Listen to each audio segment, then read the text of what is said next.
Rabbi Lewis was ordained in 2008 and has been the rabbi at Mitzvah's congregation since 2017. Before that, he served in congregations in Illinois, Indiana, Ohio, California, and Nebraska. He is a big believer in interfaith teachings and has spoken at many churches, as well as organized interfaith services at our synagogue, as well as other places of worship. He is a chaplain for the Chattanooga Police Department and is published in the Social Justice Torah Commentary from the Central Conference of American Rabbis. He has a blog called When You Wish Upon a Star. Please welcome the biggest Kansas Chiefs fan I know, Rabbi Craig Lewis. All right, Craig, it's always great to have you at Baylor. Good to have you back. I value your ministry at Mitzvah and your presence in our community and our friendship. I'm going to go off script right off the bat. And I just have to ask, because I remembered you are a Kansas City Chiefs fan. But were you just kind of like a casual fan before Taylor Swift? I was born into being a Kansas City Chiefs fan. In 1975, I was born in Kansas City, and the team was not good for many years. And the irony of the Taylor Swift situation is it doesn't matter that we were in 5 consecutive, at home, conference championships, went to 3 Super Bowls, won 2 of them. To get national attention, you have to have your tight end date the most famous pop star in the world. So now, yes, I'm welcoming all the bandwagon fans who are Swifties on board. We are the best team, so thank you. No, I'm not really passionate about it. It's very good. Any Chiefs fans? Any Swift fans? Oh, I expected more. Okay, let's move on. Yeah. Because once she breaks out, they never ever get back together. So Yeah, no chance. No chance. No chance. All right. Before we talk about your life as a rabbi and your work here in Chattanooga, we've kind of already started this with the Kansas City stuff. Tell us a little bit about Craig Lewis. So I'm going to start with my family. I've been married 21 years to the same woman, which is great. I said at our anniversary, I said I never thought I'd be married 21 years in a row, and it's worked out quite well. We have a son who's 15 years old. His name is Eden. He goes to the Center for Creative Arts, where he studies acting, and that's really the center of my world. Everything that I do, either professionally or personally, somehow is about building my life with my family. We also have, I have to mention, an English bulldog named Atlas and 2 cats named Daisy and Mushu, and so it all starts with family for me, whether it's my faith, my community involvements, my learning, everything is about building a secure and safe environment for them. Well, that kind of transitions us into the next question, particularly about how family comes in, and then what are the broader ways in which we often define family, community. What does Judaism mean to you? Judaism is a religion of obligation. We actually, even though we're referred to as a faith, Judaism, most Jewish people don't talk about the word faith as often as maybe some other religions do, because we always talk first about action. That we consider to be a Jewish person is to follow commandments that we call the word mitzvot or mitzvah. You might hear the word mitzvah thrown around. And a commandment starts with the 10 that we know from the Bible, but actually Judaism teaches that there are 613 commandments or sacred obligations that shape your life. And so that belief, it begins with belief and a faith in something, but that's really secondary to what that faith inspires you to do. To go out and to repair the world, to go out and to be charitable to people who are in need, to go out and to just make sure that we leave this world a better place for the next generation that follows us. So one of my favorite teachings is actually about a guy, his name was Honi, and he was planting a tree, and a soldier from the Roman army comes up to him and says, "Why are you planting a tree? You're so old, you're never going to get to see this tree bloom." And and you're not going to be able to sit in its shade. And Honey says, I'm not planting the tree for me, I'm planting it for my children and my grandchildren to be able to rest under it. And so, the proactive obligation to be looking out, not just for us, but the people who come after us. And so we never really stop. So Judaism means to me is a active involvement and engagement in our community, locally, but also the world community, to make sure that it's better moving forward. I love that kind of tension between faith and practice, faith and action. I confess, as a Christian, I think a lot of times Christians obsess over right belief, right thinking, and kind of miss the right action, and particularly Well, everybody can miss the right action. Of course, yeah, of course. I have to teach you too. Hey, I'm the Christian here. I'm trying to say. All right, well, you can do the self-loathing thing for once. That's good. All right.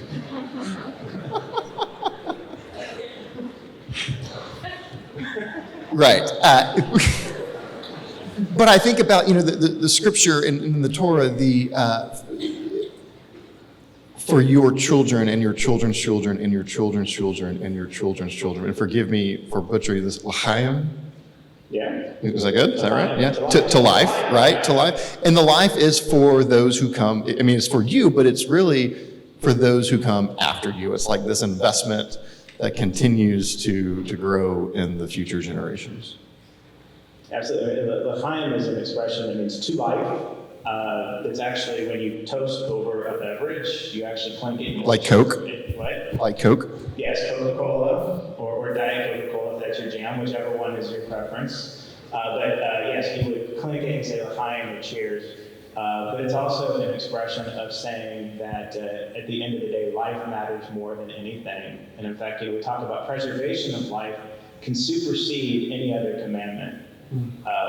With a couple exceptions, but if two commandments come into tension and there's an opportunity to save a life, you can actually set one of the sacred obligations aside to make sure that you can either save your own life or the life of another person. So it's the highest. Excellent. So what about your role as a rabbi? You lead Jewish congregations, you lead the congregation mitzvah here in Chattanooga. What is the role of rabbi like? What do you do? And I guess as you talk about that, how do you help or inspire or encourage the people around you to cultivate that life? Well, that's kind of two questions, right? So the job of a rabbi is multifaceted. For those who know what a pastor does, you lead worship services, right? You teach text study. I teach also history to my congregation. I think that's an important part of Jewish teaching, is knowing our history so that we know where we've been and we know where we're going. So there's the leadership of worship, there's the teaching side of it, but then there's also the true pastoral care side of it, where somebody could be in distress and they want to meet with me. And so, we schedule an appointment, we come in and we talk through, and there's counseling that's very private.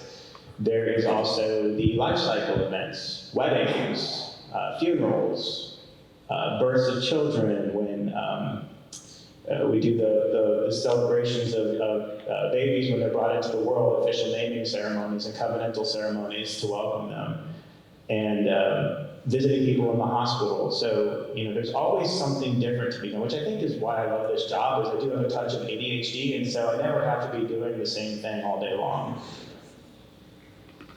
So talking about some of these life cycle events, I'm curious for our students here today, how many of you maybe you've had a bar bat mitzvah or you've attended a bar bat mitzvah for one of your friends? Anyone? Yeah, awesome. It's a lot of people. Could you just talk, because this is the age that our students are in right now, they've encountered this. What's happening in that moment? At a bar bat mitzvah? So that's the official entry of a young Jewish person into adulthood. So at the age of 13, according to Jewish teachings, that a young person officially achieves adulthood, they become responsible for their own following of education and observing the commandments of Judaism. And the ceremony ritualizes that in a very meaningful way by calling them up to read from the Torah, which is a scroll that contains the first 5 books of the Bible. and also to offer a teaching. And they also help lead part of the worship service as well. And I'm very proud. I can see one person smiling at me who I remember doing their bat mitzvah, and really did a marvelous job. And your sister's still middle school, right? So she'll be here next time, right? No, she's a freshman. Where's Matilda? She did top. also a great job. And I'm sure these young men on the front who were long before I was a rabbi did their bat mitzvah did great as well. So yeah, it's official welcoming into adulthood, even though they don't, vote, drive a car, or any of those things yet. But we really regard them as people who are proving themselves to be intellectually capable of kind of taking the keys of Judaism and taking it for a drive. That's beautiful. And when you think about the history, right, the line, the continuation, again, that's beautiful. And we call that the door of a door, from generation to generation. And actually, during the bar mitzvah, if you've been to one, you saw this. There's a time in the ceremony when we bring out the parents and the grandparents, and we actually physically take the Torah and put it into the arms of, and if they're great-grandparents too, into the arms of each generation, showing how it's been passed down the line into the arms of the young person who's being celebrated that day. I love that. Well, talking about celebrations and these special moments that kind of are outside of our daily lives, let's talk a little bit about some of the holidays and festivals within Judaism. And How much time you got? I know, this is like a fun one. And while we're doing that, if you could also share which one is your favorite. All right, so I'll start with the serious ones first because they're the most recent. By the way, we're in the middle of this month called Cheshvan, and the rabbis call it Bitter Cheshvan because it's the one month of the Jewish year that has no Jewish holidays in it. That's why it takes a long time to know. But we recently went through a cycle of fall holidays that started with Rosh Hashanah, the Jewish New Year, and we take the ram's horn, the shofar, and we sound it, and we begin the process of thinking about atonement and rededicating our lives to living good, being sorry for the things that we've done, going to people directly and talking to them about it. So, we worship, it's a long worship service. The rabbi gives a teaching, hopefully that some people paid attention and remembered it. And but it's a 10-day process from Rosh Hashanah to the Day of Atonement, Yom Kippur, in which people then fast and truly then say, the gates of repentance have been opened, now they're closing. Before the rest of this year goes on, I want to make sure that I start with a clean slate. And so those really, we call them the high holy days because those are really the highest of the sacred days of the Jewish calendar. And they're focused, again, coming back to that theme about our actions. Yes, worship and honoring God is important on those days, but they're supposed to inspire us to better live it. They're supposed to inspire us and instill us with a need to go out and say, I've made mistakes, and every single person in this room, myself included, have made plenty of mistakes in the previous year. And we want to make sure that we acknowledge them and go forward so we don't make the same mistakes again. And that's really what those holidays mean. I love the call between Rosh Hashanah and Yom Kippur to make amends, right? To maybe even reach out to those that you've personally wronged. Not maybe, that's a must. Yeah. Because the Talmud teaches that for sins between man and God, the Day of Atonement does not atone, sins between man and God, the Day of Atonement atones, but sins between man and his fellow man, it does not atone until you've actually sought their forgiveness. So it doesn't do any good to show up to Yom Kippur and ask for atonement unless you've already done the work. But you still should come anyway. Yeah. So these are the really important ones that we've just kind of passed here in the fall. What about some of the important ones in the spring? Well, can I get to Hanukkah for a second? And then I know where you're going. Hanukkah, that's like Jewish Christmas, right? No? There in my heart, man. Despite what you might see in American culture, it's not Jewish Christmas. In fact, I did see somebody just posted on a Jewish Facebook page that apparently Walmart in town now has the Happy Lamaka sweaters, so those are going to go fast. You won't see me wearing one, but... Now, I think an ugly Hanukkah sweater party could be kind of great. Yes, I don't know if that's culture appropriation.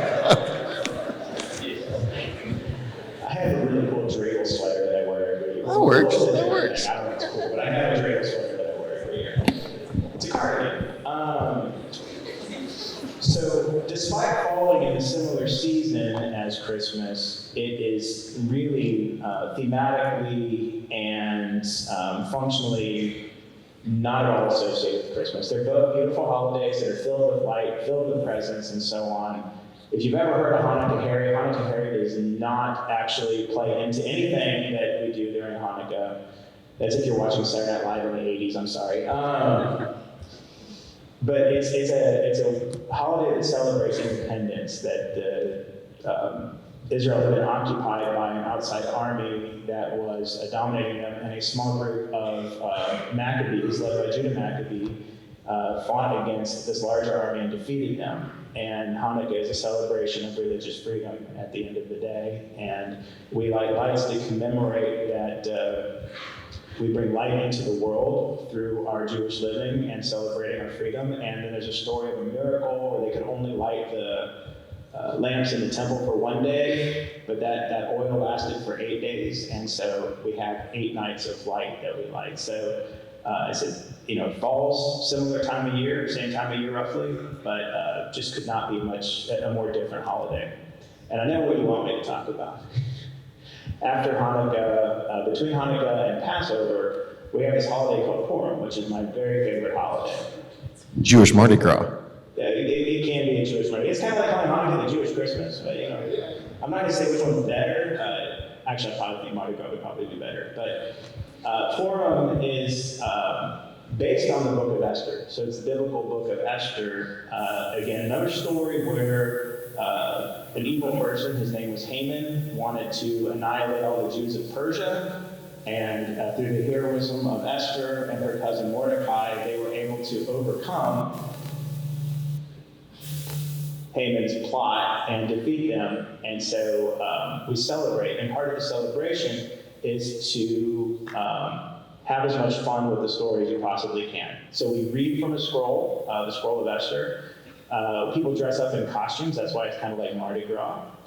And sometimes we do what's called a spiel, which is kind of like the word for a play, in which you put on the story of Esther, but you mock it in a loving but fun way. So some of my favorites have been to 80s music. We've done Disney Purim spiels, Broadway Purim spiels. Last year was Super Mario Brothers Purim spiel. And we just recast all the characters in the different worlds and just have fun with it. And so that's why it's my favorite holiday, is because you really let down your guard, let loose, and you can be as silly as you want with the holiday of Esther, which is really an important, hard theme, because it's another survival holiday. But it's sort of our topsy-turvy fun day. And every time we say Haman. Oh yeah, and then whenever time you read the bad guy's name, Haman, you like stop your theme, or you have these noisemakers called groggers that you shake, and you're supposed to drown out his name as part of defeating him. What I love about that story in the book of Esther is, to my knowledge, it's the only book in the Hebrew Bible and the Christian New Testament that doesn't mention God. It's a story about people. It's a survival story, but in it there's this beautiful message where Esther's cousin Mordecai kind of reminds her that maybe, just maybe, she has found herself in her position in this moment of human history to use it for good, to use it to save the people. And I think for all of us, whether you're religious or not, to think of your life and your time in a moment such as this, with all the complexities and uncertainties going on in the world around us, that your life can be used in this moment to make a difference. And I mean, that's a beautiful teaching about it, is the absence of God from the book of Esther is actually one of the reasons why it almost didn't get brought into the canon of the Jewish Bible. It actually, was on the edge of not being included. But it did make it in, and there's multiple reasons why they say God might not be mentioned in it, but one of them is that it's actually, God is hidden in the details. And from a spiritual point of view, to say, I'm not sure where God is at any point in time, but if I trust that perhaps God is hidden in the details, it can be a really inspirational moment of faith. All right, we've made it to Purim. Well, what's the next Jewish holiday? Passover? I mean, you tell me. I think that's right. That's why we always put the annual rabbis convention usually between Purim and Passover, so that we get a little break to go have a convention somewhere. So Passover is the celebration of the story of Exodus, when the Jews, or the Israelites, they weren't Jews, the Israelites had been enslaved in Egypt for 400 years by the Egyptians, and Moses is then called upon to go and deliver them to freedom.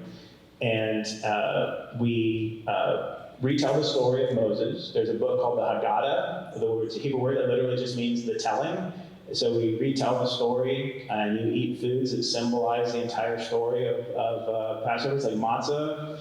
The bread that doesn't rise is done because they didn't have time to let the bread rise before they left Egypt. They're in such a hurry, so we eat matzah. We have bitter herbs, which is usually horseradish, that reminds us of the bitterness of slavery. You dip a green vegetable in salt water because it's a spring holiday. That's the green vegetable. The salt water is tears of sadness. And, that every single action that you take during the Seder is somehow an experiential storytelling. And, so it's a visceral way of commemorating the holiday through food, through singing, and through telling stories. And you're supposed to get every child who's at the table to ask questions. And by every child, I mean every adult, because we're all childlike around the table too. That's part of the teaching as well. And that if you really do the Seder right, by the way, at Temple, I try and keep it down to about an hour so we can then eat. But if you really do it, quote unquote, right, you have an all-night discussion. The Talmud talks about it's a Jewish book of teaching, but rabbis who were up doing their Seder until the sun rose, and like their students had to come and say, guys, it's time to go do the morning prayers. And they say, oops, we forgot to eat, more or less. So you're supposed to sit around and continue asking questions and talking about it and debating what it all means throughout the night. But if you don't get to the matzo ball soup, I think you've missed the whole point, in my opinion. Everybody had matzo ball soup? If you haven't, you should try it. It's great. Any other holidays you want to talk about, or?